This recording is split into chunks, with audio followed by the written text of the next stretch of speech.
Na mpenzi mtazamaji, natumai buheri wa afya mahali popote upo. Karibu katika kituo chako pendwa runinga ya Kamri.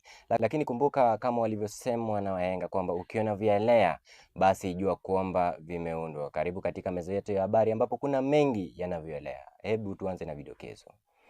Wananchi bado wazua mzozo kutokana na uchaguzi uliofanyika nchini Ethiopia. Hofu kwa serikali baada ya Raila Amolo Odinga kutemwa.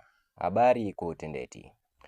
Wananchi tofauti bado wanazidi kutoa hisia zao kutokana na uchaguzi uliofanyika nchini Ethiopia, ambapo mgombea wa nchi Djibouti aliweza kuepuka kuwa mshindi.